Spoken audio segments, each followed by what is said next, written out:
Et nous revenons avec l'actualité du Covid-19 et nous sommes avec le professeur Luc Montagnier. Bonjour. Bonjour. Et merci d'être avec nous. Faut-il le rappeler, vous êtes prix Nobel de médecine et c'est vous qui êtes à l'origine de la découverte du VIH. Bon, c'est une longue histoire, mais intéressante aussi pour l'actualité, parce que on a une expérience de choses qui se sont passées, qui ont été très difficiles à contrôler là-bas à ce moment-là. Et ce qui a permis de trouver la vérité, c'est comme aujourd'hui. Alors ce qui m'intéresse ce matin, c'est que vous travaillez en ce moment sur le virus. Nous sommes d'accord. Je travaille, mais pas forcément au labo, puisque on travaille sur ordinateur avec un collègue, et puis c'est tout. On n'a pas d'expérience, on peut dire, mais l'expérience vient de la maladie elle-même, de toutes les mesures qui sont faites actuellement dans les laboratoires sur les patients. Et vous êtes arrivé à certaines conclusions. Alors, nous sommes arrivés à la conclusion qu'effectivement, il y avait eu une manipulation au sujet de ce virus. C'est-à-dire ? Eh bien, qu'une partie, je ne dis pas le total, n'est-ce pas, mais il y a un modèle qui est évidemment le virus classique. Et là, c'était un modèle surtout venant de la chauve-souris.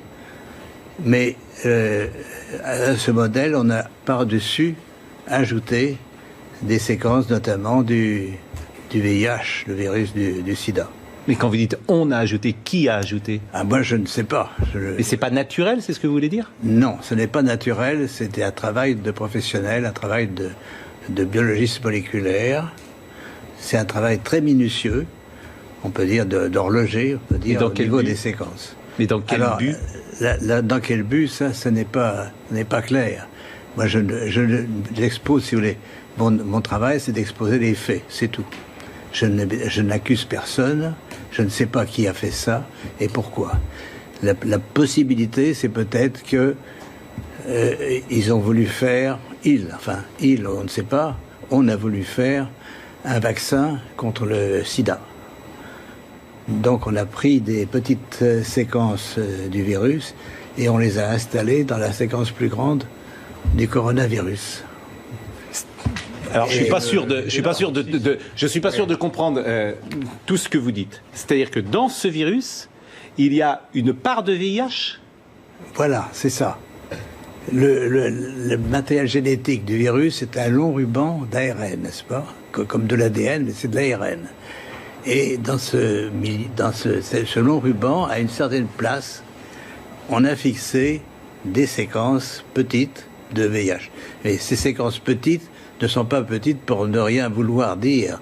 Elles ont la possibilité de modifier, par exemple, ce qu'on appelle des sites antigéniques. C'est-à-dire, si on veut faire un vaccin, on peut très bien modifier la protéine qui est exposée pour le vaccin par une petite séquence venant d'un autre virus. Mais vous êtes certain de ça? Parce qu'on a dit que le bruit a couru, que c'était d'une origine humaine, finalement.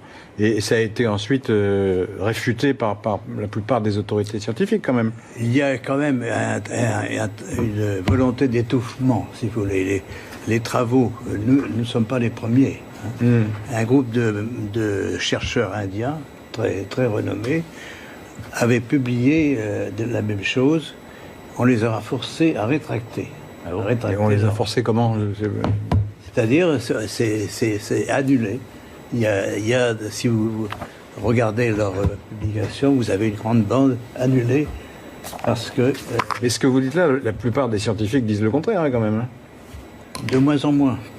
De moins en moins. Si vous voulez, ceci est arrivé c'est au début de cette année, et on voit de plus en plus de travaux qui suggèrent, mais moi je suis, on peut dire, hors d'âge. Je suis prix Nobel et je peux travailler librement. J'ai donc aucune pression sur moi qui peut agir. Ce que vous dites, je fais le lien avec ce qu'a dit le président Emmanuel Macron, qui évidemment a un devoir de réserve infiniment plus important que vous, par définition. Et qu'a-t-il déclaré au Financial Times ? Il a dit « Il y a manifestement des choses qui se sont passées qu'on ne sait pas ». Bon, ça c'est le premier lien que je fais. Le deuxième lien que je fais, c'est avec Mike Pompeo, le chef de la diplomatie américaine, qui a dit « Nous menons une enquête exhaustive sur tout ce que nous pouvons apprendre sur la façon dont ce virus s'est propagé, a contaminé le monde et a provoqué une telle tragédie. » Et les États-Unis ne semblent pas exclure que le coronavirus provienne d'un laboratoire chinois à Wuhan et évoque une enquête pour faire la lumière sur son origine. Tout ça date des dernières heures. C'est le chef de la diplomatie américaine, Mike Pompeo, qui était interrogé mercredi soir sur Fox News, sur un article du Washington Post qui affirmait que l'ambassade des États-Unis à Pékin avait alerté le département d'État américain il y a 2 ans sur les mesures de sécurité insuffisantes dans un laboratoire de Wuhan qui étudiait les coronavirus chez les chauves-souris. Monsieur Pompeo a été questionné également sur les informations de Fox News selon lesquelles plusieurs sources pensent désormais que le Covid-19 actuel signalé pour la première fois justement à Wuhan en décembre émane de ce même laboratoire, même s'il s'agirait bien d'un virus naturel, pas d'un agent pathogène créé par les Chinois, et que sa fuite ne serait pas volontaire mais due au mauvais protocole de sécurité. Voilà ce qui s'est dit sur. Mais bien sûr que il faut se méfier. Mais oui, mais les autres sources. j'entends bien. Et après, on vous interrogera sur la manière dont vous travaillez aujourd'hui pour arriver à ces conclusions-là. Bien sûr. Yvan Rioufol. Ce que vous annoncez est énorme. C'est une bombe nucléaire, si je puis dire. Mais je voudrais, pour bien être sûr d'avoir compris, cette trace de VIH ne peut pas résulter d'un croisement naturel, enfin, ou d'un croisement, en tout cas, entre espèces animales et humaines. Ça ne peut être que la main de quelqu'un d'autre, la main d'un homme. Absolument. Il y a dans cette affaire une concentration, si vous voulez. Vous avez un long ruban, il y a 30 000 bases, si vous voulez, 30 000 signes qui portent le matériel génétique, et tout est concentré dans les 30 000, dans 1000 bases, même moins de 1000 bases. Donc, qui a attaché des petits morceaux, il y a une partie de ce génome, donc, qui est faite en fait du VIH. Il y a une majorité de séquences du VIH. Est-ce qu'on le voit? Oui. Ça se voit comment? Par la séquence. On a un matériel très simple. C'est un système informatique qui permet de repérer une séquence que vous cherchez. Non, mais si je dis, par exemple, pour que les choses soient claires, si je dis du VIH dans le Covid, est-ce que c'est exact ce que je dis là? C'est exact, mais ça ne veut pas dire qu'il y a assez de VIH pour faire une grande protéine de VIH.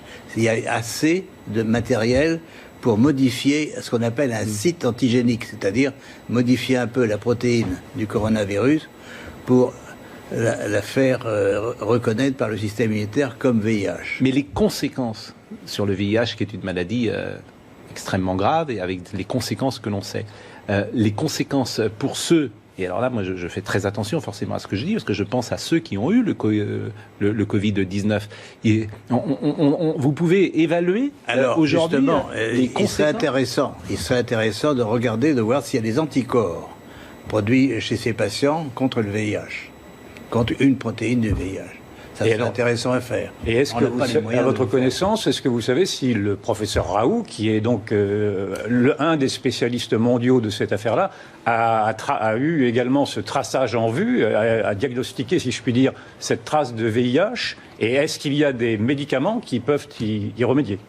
Non, mais il y a eu des médicaments antiviraux, antirétroviraux contre le VIH qui ont eu un certain effet, mais enfin pas aussi bien que l'hydroxychloroquine. Donc ça a été abandonné maintenant. Et permettez une autre question.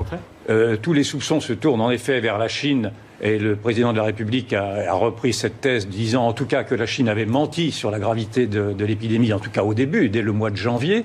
Mais est-ce que vous ciblez également la Chine et un laboratoire chinois dans le fait que cette sorte de terrorisme se serait produit? Parce que en fait là, on est dans un autre monde. On est dans le monde du terrorisme bactériologique. Pas terroriste, parce que ce serait pour créer un vaccin. C'est accidentel. Oui, voilà. Là, non, attendez, est-ce que ce serait accidentel? Non, j'ai compris que c'était volontaire et non pas accidentel. Oui, mais vous avez créé un vaccin. Non, mais vous avez dit vous-même que c'était une volonté que d'avoir à associer deux. Oui, mais pas à des fins pas pour tuer les gens, si on peut dire. D'accord. Ça serait j'ai bien compris, c'était pour créer un vaccin. Probablement, c'est pour faire contre le VIH. Pour faire, si vous voulez, seuls les gens qui ont fait ça pourront dire un jour la vérité, totalement. alors, pardonnez-moi, mais je comprends pas. Pardonnez-moi, mais ça a été attesté par d'autres médecins, chercheurs, scientifiques, laboratoires, etc. Il y a plusieurs groupes qui ont fait la même chose, mais l'ont fait disons, un peu en catimini, enfin, sans trop faire de bruit. Mais il y a plusieurs groupes, oui, ça circule, si vous voulez. Mais pardonnez-moi, parce que je pose toujours des questions. On fabrique ça en laboratoire. On veut fabriquer un vaccin contre le VIH. Bon, comment après ce vaccin il sort ? Quoi, ce virus il sort ? Comment il sort du laboratoire ? Il est produit par le laboratoire. À ce moment-là, c'est ce qu'on appelle un recombinant. Ce virus est produit par le laboratoire chinois qui l'a trouvé ou bien d'autres laboratoires. Oui, mais ils prennent des gens pour le tester. Comment il sort ?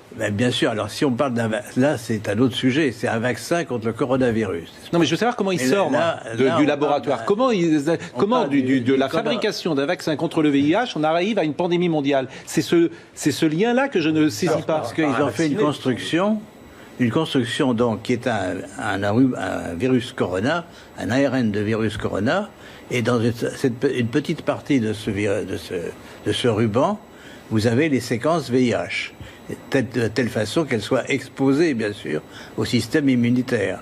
Donc la prédiction, c'est qu'effectivement, il y a des anticorps contre le VIH chez des patients infectés par le coronavirus. Ceci, on ne peut pas le démontrer.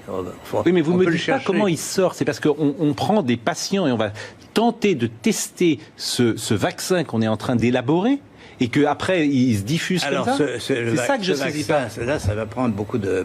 On parle d'un vaccin en général à partir d'un coronavirus. Ça va prendre beaucoup de temps, effectivement. Il faut montrer d'abord des expériences chez les animaux, chez les souris. Oui, mais j'ai l'impression que et ensuite, j'ai l'impression que je me fais mal comprendre, en fait. Fabrication du vaccin dans le laboratoire. Fabrication. Nous sommes d'accord. Vous nous dites, effectivement, on cherche... le vaccin... vaccin VIH, et c'est comme ça. Le vaccin doit être atténué. C'est-à-dire, on peut soit traiter les mais j'entends bien, mais comment ça sort du laboratoire ? Pourquoi les gens sont-ils infectés après ? Parce qu'on le teste. Et je répète, enfin, c'est ce qui se dit un peu partout, c'est qu'il y a eu une fuite. La construction virale s'est échappée du laboratoire de Wuhan. Mais une fuite, ça veut dire quoi ? Comment elle peut s'échapper ? C'est ça, une fuite. C'est quoi une fuite ? Elle peut s'échapper volontairement ou involontairement ? Involontairement. Non, involontairement, mais comment ? Par quelqu'un qui a sans doute quelqu'un qui manipule ce virus sans prendre trop de précautions. Non, je pose des questions puisque je suis tout à fait béotien dans ce domaine. Donc bon, c'est une supposition. D'accord. Et la manière dont vous travaillez aujourd'hui, vous semblez avoir des certitudes. Donc où vous travaillez aujourd'hui ? Oui, on travaille sur les séquences. C'est pas ce qui est fondamental, c'est les séquences. Et je peux revenir un petit peu en arrière puisque l'histoire du sida se répète à ce moment. Enfin, de l'origine du virus du sida se répète un peu aujourd'hui. Alors à l'époque, il y avait plusieurs laboratoires qui travaillaient sur le virus, dont le mien, à l'Institut Pasteur. Il y avait un laboratoire américain dirigé par le professeur Gallo, n'est-ce pas ? Et il s'est démontré par les séquences que le virus que j'avais envoyé au docteur Gallo a été rebaptisé par un autre nom, mais c'était le même virus. Pourquoi le même virus ? Parce que les séquences étaient identiques. Et il faut bien voir que les virus, c'est des agents qui varient tout le temps, n'est-ce pas ? Et surtout les virus avec de l'ARN, il y a toujours des mutations. Je vais y revenir parce que c'est très important pour l'explication de l'épidémie aujourd'hui. Mais donc, à l'époque, on a eu la démonstration, l'Institut Pasteur a démontré que la séquence qui était celle du virus isolé à l'Institut Pasteur et celle du virus américain était la même, absolument la même. Caractère par caractère. Donc là, on a déjà, si vous voulez, la biologie moléculaire, par les séquences, peut dire si un virus est identique à un autre ou non. D'accord ? Et donc, si vous avez une séquence étrangère dans le coronavirus, aujourd'hui, eh bien, vous la détectez facilement par ce qu'on appelle la bioinformatique, n'est-ce pas ? Et pourquoi on ne le fait pas, ça ? Et pourquoi ça n'a pas été fait ? Pourquoi ça n'a pas été fait ? C'est ça que je sais pas. Parce que c'est de la biologie moléculaire. Alors, nous sommes un petit groupe qui travaille là-dessus depuis longtemps, Mais on n'est pas les seuls. Je répète, les Indiens ont trouvé la même chose et l'ont publié, et on leur demandait de rétracter ensuite. Mais quand vous dites c'est mystérieux, c'est qui ont Qui demande à rétracter, qui a demandé aux Indiens de se c'est rétracter? l'éditeur de la revue. C'est l'éditeur de la revue. D'accord. Mais Oui, l'éditeur peut-être de qu'il la revue... considérait que c'était Non, mais pas- pourquoi, quelqu'un, en fait, ce que vous nous dites paraît simple, c'est-à-dire que, comme il y a plusieurs séquences, hein, si j'ai bien compris, il y a plusieurs séquences dans ce virus, par définition, ces séquences ont artificiellement été mises en place dans ce virus, on est toujours d'accord, et que ça se voit pour n'importe quel virologue va le voir immédiatement. Ça. Alors, Bon, si ça vous paraît voulez- simple. Donc pourquoi personne ne dit, attention, ce virus, il n'est pas naturel, il y a quelque chose qui a été fabriqué, il y a quelque chose d'artificiel là-dedans, et pourquoi personne ne le dit? Alors, il y a une réponse a été mauvaise dit un là-dessus, c'est que ces séquences sont courtes. Et certains disent, elles sont trop courtes, c'est le hasard, etc., etc. Ah, donc il y a une polémique sur la question. Il y a alors. une polémique sur la question. D'accord. Mais on répond tout de suite, parce que ces longueurs sont quand même des longueurs qui portent une information génétique. Contrairement à ce qui est dit, que c'est le hasard, c'est pas vrai. Et qu'est-ce qu'on appelle précisément une séquence pour un virus? Alors, une séquence, c'est la séquence des nucléotides, n'est-ce pas? Il y a 4 nucléotides différents. Ça, je suis pas beaucoup avancé. Un peu perdu là. Je suis pas beaucoup. Je suis pas beaucoup On avancé. est tous codés. Oui, non, mais si je comprends bien, il y a ça. une discussion sur l'analyse de cette séquence, parce qu'il y a des gens Mais qui disent j'ai répondu à c'est ça. le hasard. C'est ça? J'ai répondu, c'est pas le hasard. Le hasard. Vous dites c'est pas le hasard, mais bon. Non, mais vous dites le contraire, Votre- mais il y a ce d'autres que vous qui êtes disent en, que c'est en le fait, ce que vous êtes en train de dire sur d'autres plateaux, effectivement, je reprends l'expression d'Yvan, c'est une bombe. Pourquoi? Parce que vous n'êtes pas n'importe qui. Vous êtes prix Nobel de médecine. Et vous êtes celui qui a découvert le VIH. Donc votre voix, elle porte forcément, et il va avoir des conséquences de ce que nous sommes en train de dire là. Le professeur Delfrécy, par exemple, mes responsabilités, j'ai pensé qu'il fallait effectivement que j'en parle une fois qu'on a été sûr. Si vous voulez, on a. et vous êtes sûr Et depuis professeur- combien de temps? Pourquoi n'en parlez-vous pas au professeur Delfrécy? Pourquoi n'en parlez-vous pas au professeur Raoult? Pourquoi ne vous Ah, mais renseignez... je suis prêt à en parler. Mais pourquoi ne l'avez-vous pas fait dès à présent? C'est ça que je n'arrive pas non plus à comprendre. Si, c'est-à-dire qu'il y a un processus qui prend du temps. On a envoyé bien sûr des publications. Il y a déjà une publication. hein, D'accord. dans une revue indienne. Parce que, je répète, il y a une pression Cette énorme. publication indienne, elle date de quand? Elle date de quelques semaines. Quelques semaines. Oui. Et vous dites qu'il y a une pression énorme. Il y a une pression énorme pour que tout ce qui est elle vient sur d'où, l'origine cette du pression virus, c'est le blackout, n'est-ce Mais pas? pourquoi il y a C'est cette pression? la Chine, c'est la Chine posez la qui question. impose ce blackout? C'est la Chine, c'est le gouvernement chinois actuellement qui veut maintenant poser sa signature, si vous voulez, sur tout ce qui est produit en Chine sur l'origine du virus. Mais il ne peut pas contrôler le monde entier, bien sûr. Donc nous sommes en dehors de la Chine. D'ailleurs, on pense que la Chine est aussi une victime dans cette affaire, par la fuite, par l'échappement du monstre qu'ils ont créé. Donc, si vous voulez, mon rôle n'est pas d'évaluer Mais les la Chine a responsabilités. identifié ce qu'elle a créé. La Chine sait en fait ce qu'elle a créé. La Chine, sa version officielle, le virus vient du marché aux poissons de Wuhan. Ce qui ne serait pas vrai, donc. Voilà. Donc, ce qui ne serait pas vrai. Ben non, Ouais. c'est pas. Et si vous tout à fait montrez le pensé. séquençage que vous avez fait là, n'importe quel spécialiste, il va dire oui, effectivement. Ah oui, c'est. Ça, vous êtes sûr de ça? Ah oui, c'est pour ça. Mais que il peut y avoir une pression de l'OMS, par exemple? il peut y avoir une pression de tous les organismes mondiaux ou nationaux qui ont un intérêt à cacher la vérité. Quel intérêt dans ils cette auraient à affaire. cacher les choses? Parce que les Chinois, on peut le comprendre, mais les autres? Je ne sais pas. Et vous connaissez beaucoup de grands chercheurs. Vous leur en avez parlé. Vous leur avez envoyé vos études.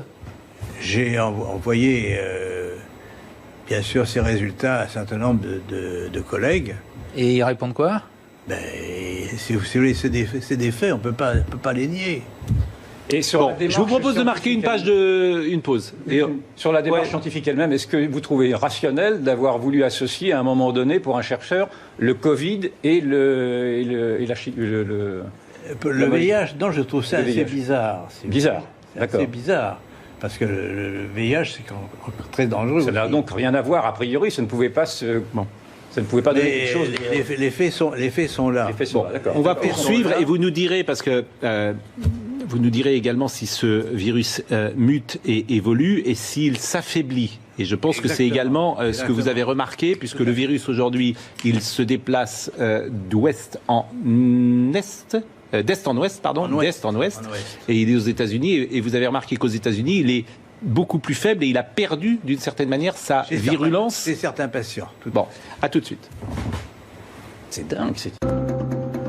Montagnier est avec nous ce matin. Vous avez déclenché, évidemment, quelque chose sur les réseaux sociaux d'absolument incroyable. Vous nous dites ce matin deux choses. Que le Covid-19 a été artificiellement fabriqué dans un laboratoire de Wuhan à partir du virus d'origine. Et il n'a pas dit ça. Hein. Il a supposé que c'était à Wuhan. Il n'y était pas à Wuhan, oui. Non. Mais il a regardé le séquençage. En tout cas, a été dans un laboratoire à Wuhan qui est capable de le faire. Voilà. Oui. Donc c'est ce que vous nous dites. Et vous nous dites qu'il y aurait dans ce virus une part de VIH. Vous avez déclenché évidemment une tonne de réactions. Parmi celles-là, d'ailleurs très simples, les gens se posent des questions très simples. Est-ce que le fait d'avoir des segments du VIH dans le Covid-19 on pourrait le transmettre sexuellement?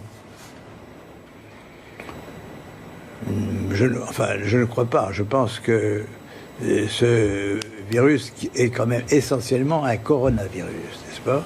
Donc il se transmet par la voie respiratoire. Donc ça reste un virus respiratoire, même s'il a été fabriqué tel que vous l'avez dit tout à l'heure. Oui, parce que, je répète, les séquences de VIH sont très petites, minoritaires, par l'ensemble des gènes, dans l'ensemble des gènes du coronavirus. Et elles n'ont pas les mêmes conséquences que le VIH lui-même. Ça, a priori, c'est ce que vous disiez aussi. Oui. Bon. Mais peut-être avec une réserve, c'est que si on travaille sur la protéine de surface d'un virus, on peut modifier son tropisme, c'est-à-dire il va attaquer d'autres types de cellules qu'au départ. Alors l'omerta, est-ce qu'elle s'expliquerait l'omerta Oui, je vous en prie. Il faudrait peut-être, avant d'élaborer sur cette information, connaître la réaction des milieux scientifiques les plus officiels. Ils vont venir, ça va venir, j'imagine. C'est la première question que je me poserais, moi.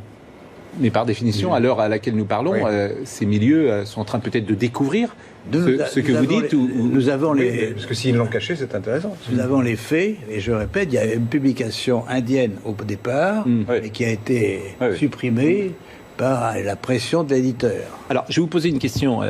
D'abord, pardonnez-moi de vous poser des questions parfois qui peuvent être jugées un peu brutales, bien évidemment. Mais vous savez, tout ça, on s'était posé aussi d'abord. Bon, et il y a aussi une part de questions de béotien, mais quand vous dites qu'il y a une sorte d'omerta, est-ce que l'omerta des pays, finalement, c'est parce que tout le monde fait la même chose? C'est-à-dire que tout le monde ferait dans son coin, parfois, sans le dire, des fabrications de vaccins de cette manière-là, où on prendrait un virus et puis on injecterait une autre séquence de virus, et que finalement, tous les laboratoires du monde font la même chose, et c'est pour ça les gens ne disent rien aujourd'hui. Est-ce que c'est possible, ça? Je ne sais pas si tous les laboratoires font ça, mais enfin, tout est possible. En biologie moléculaire actuellement, on peut faire toute construction nouvelle de virus que l'on veut. Non, mais a priori, ce genre de pratique est parfaitement interdite. On peut pas. Alors, à l'Institut Pasteur, par exemple, on peut pas faire ce qu'on veut. Absolument, absolument. Il y a des règles très précises. Mais est-ce que tout le monde suit ces règles dans le monde entier? C'est peu probable. Si vous me permettez, je vous en prie. Je vous en prie. L'observation, simplement, c'est que, à l'évidence, et en France et ailleurs, nous n'avons pas voulu rechercher les causes de ce qui nous arrive. C'est-à-dire que quand Donald Trump, par exemple, a dit que ce virus était chinois, il a été accablé en disant qu'il ne pouvait pas dire que ce virus était chinois parce qu'on n'en savait rien. Quand il y a eu ces rumeurs de dire que ce virus aurait pu sortir d'un laboratoire, parce que ces rumeurs-là, elles courent depuis maintenant 2 mois, tout le monde a crié aux fake news, et maintenant on n'ose même pas évaluer l'hypothèse de ce que pourrait être une guerre bactériologique. Vous m'avez dit que ce n'était pas envisageable. Je veux bien vous entendre, mais malgré tout, avec ces deux dénis respectifs, de dire que ce n'était pas la Chine, puis que ce n'était pas un laboratoire, et maintenant d'entendre dire que ce ne serait en tout cas pas une guerre bactériologique, on peut aussi, enfin moi je peux douter, je vous entends bien en disant que ce n'était pas le but recherché, que c'était un vaccin au bout du compte, mais est-ce que l'on ne peut pas quand même réserver cette hypothèse également d'une guerre bactériologique qui aurait pu, qui existe dans les scénarios, et qui aurait pu être établie également à Wuhan ou ailleurs? Enfin, mais je lis là par exemple qu'un laboratoire américain dit on a analysé les choses, ça a une origine naturelle. Donc il ne dit pas la même chose que vous. C'est un laboratoire qui a l'air assez Je sérieux. sur les mots, parce que vous mettez un objet naturel dans un autre objet naturel. Ouais. Le VIH, c'est un objet naturel aussi. Ouais. Ouais. Oui, enfin, c'est... Et Jusqu'à présent, un certain nombre d'autorités reconnues ont dit que c'était d'origine naturelle. Je veux dire, le monde va devenir... je suis un peu... Je veux dire, moi, là, je partage pas tout à fait l'analyse d'Yvan, mais je reprends des éléments. Le complotisme existe, on le voit bien. Souvent, moi, je me bats, entre guillemets, contre le complotisme en disant laissons cela de côté. Mais si ce que vous dites est juste, le monde va devenir complètement parano et va ne plus croire évidemment en rien. Parce que si cette réalité, vous nous dites que c'est connu, qu'on met un mouchoir dessus, qu'une étude a existé. J'entends effectivement, je faisais le lien tout à l'heure, je l'ai dit, avec ce que dit Emmanuel Macron, qu'on peut, à la lumière de ce que vous dites, interpréter. Je rappelle cette phrase, manifestement, des choses se sont passées et on ne le sait pas. C'est une formule très douce, mais ce que dit les États-Unis, quand on vous écoute, on se dit, tiens, les États-Unis, ils sont au courant de ce que dit M. Montagnier. Bon, oui. Non seulement les États-Unis sont au courant, mais ils ont financé une partie des recherches faites dans le laboratoire de Wuhan. C'est publié maintenant. C'est dingue. Ça également. Donc c'est une affaire pas seulement chinoise, de toute façon. Oui. Alors, non, si on veut se rassurer quand même, puisque vous avez continué de travailler sur ce virus aujourd'hui, il a perdu, dites-vous, toute sa virulence et vous imaginez qu'il ne sera plus précisément dangereux ces prochaines semaines. Effectivement, ce qui est intéressant, si vous voulez, c'est que mon collègue mathématicien, Pérez, pense qu'il y a une sorte d'harmonisation des séquences de l'information génétique qui est portée aussi bien par nos propres chromosomes que par les virus. Donc, la nature n'accepte pas n'importe quoi. C'est-à-dire, on peut faire n'importe quoi à la nature, mais si vous faites une construction artificielle, elle a peu de chances de survivre. C'est-à-dire que la nature aime les choses harmonieuses, et ce qui n'est étranger, par exemple, un autre virus venant d'un autre virus, n'est pas bien toléré. Donc, ce qui se passe au fur et à mesure qu'il y a l'épidémie qui se développe, notamment aux États-Unis, où c'est le plus grand nombre de cas, il y a une évolution par des mutations, n'est-ce pas ? Les séquences vont muter. Muter, ça veut dire un nucléotide changé pour un autre, donc on modifie le code génétique, mais ça veut dire aussi des délétions, c'est-à-dire il y a des morceaux entiers du génome, et notamment, alors ce qui est extraordinaire, c'est que justement la région qui porte les séquences VIH mute beaucoup plus vite que les autres. Donc, et même elle disparaît par délétion. Donc on a des patients dont on a isolé le virus et fait la séquence du virus dans la partie ouest des États-Unis, à Seattle, et cette séquence est presque démolie et ne marche plus. Donc le VIH est parti. On peut penser que si le pouvoir pathogène nouveau, si vous voulez, du corona est lié à l'introduction de ces séquences, que ça va disparaître.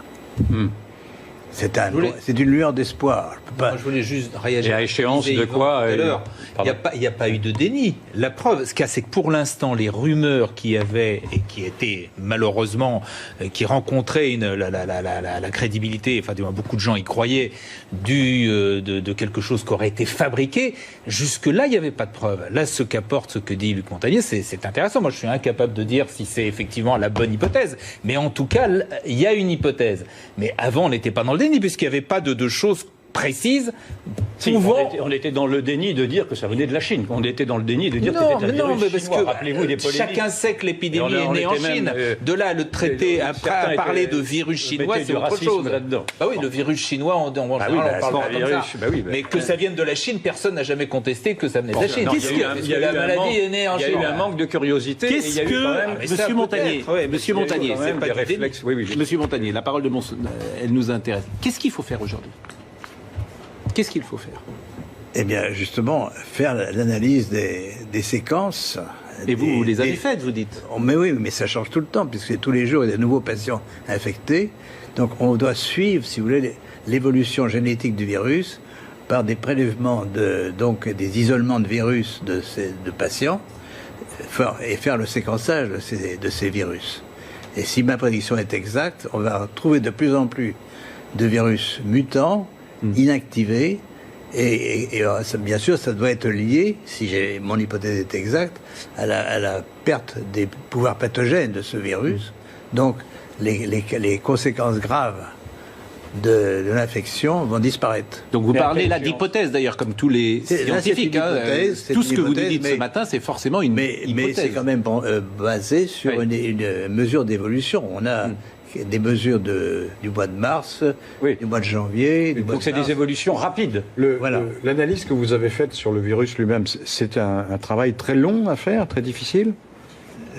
Non, l'analyse informatique n'est pas difficile. Alors pourquoi d'autres ne l'ont pas faite alors? Mais ça va venir, je pense. C'est pas parce que personne n'a mentionné pour l'instant. C'est une découverte de nous-mêmes d'ailleurs. C'est vous qui l'avez découvert. C'est nous qui l'avons découvert. Ouais. Et en principe, si nous avons raison, ça va augmenter. Le nombre de virus mutants va augmenter.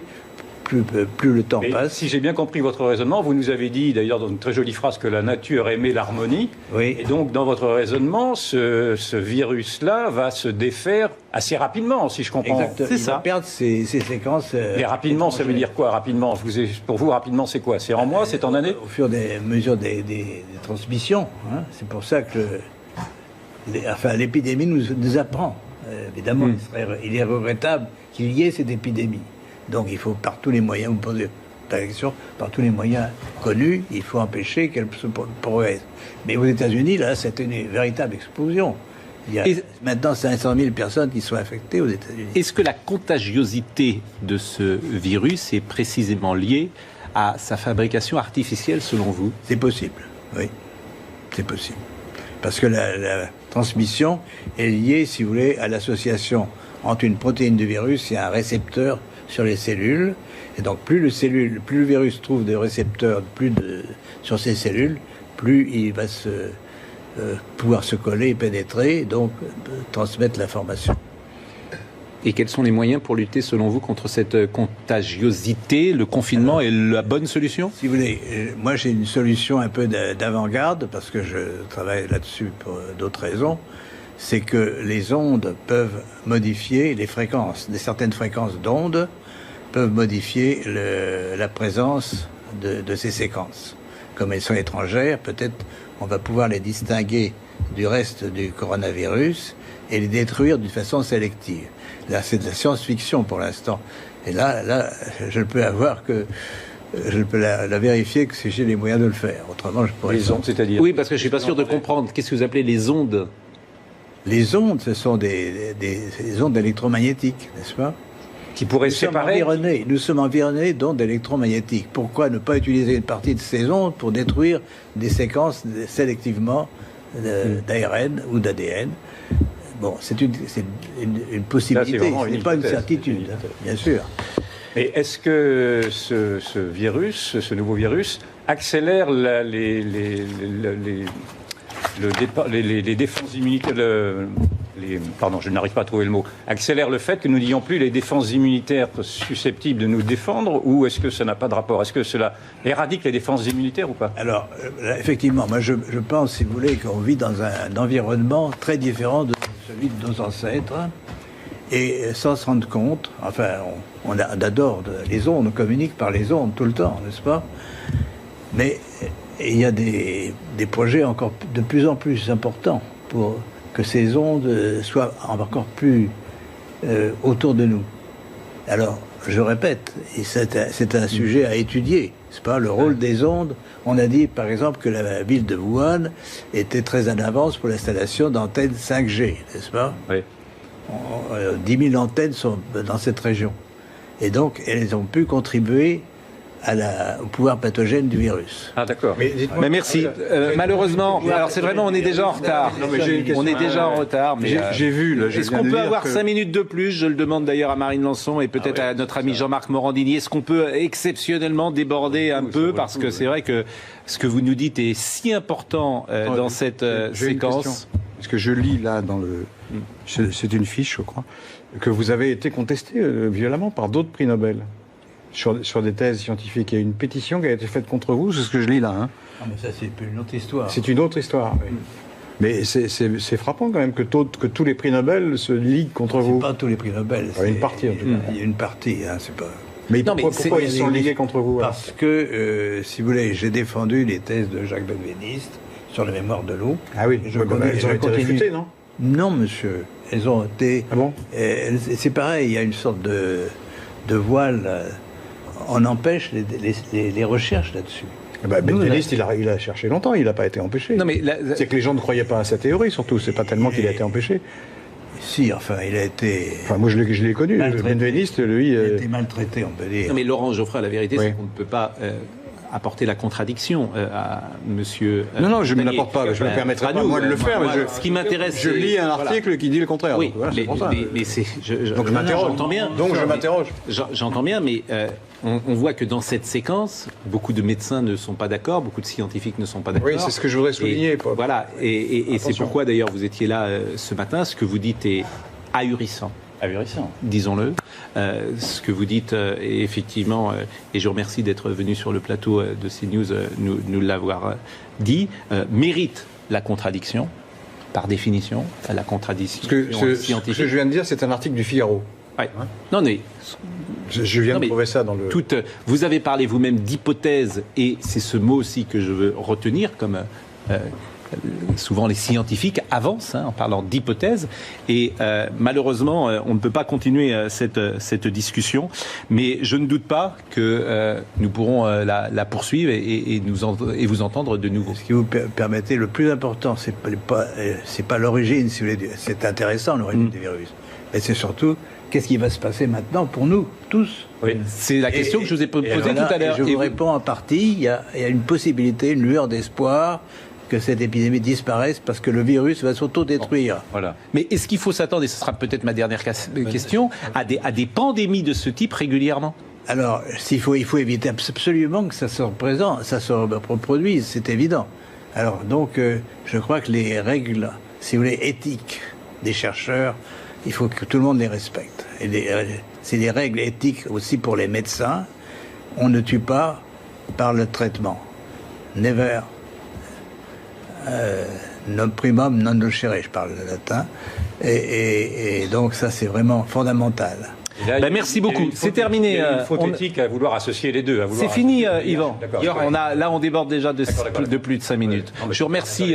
Merci à vous de m'avoir. Mais bien sûr, c'est absolument passionnant. Votre question, vous l'avez posée. C'était quoi votre question que vous disiez? Est-ce qu'il y a une erreur éthique à avoir voulu associer le Covid au VIH?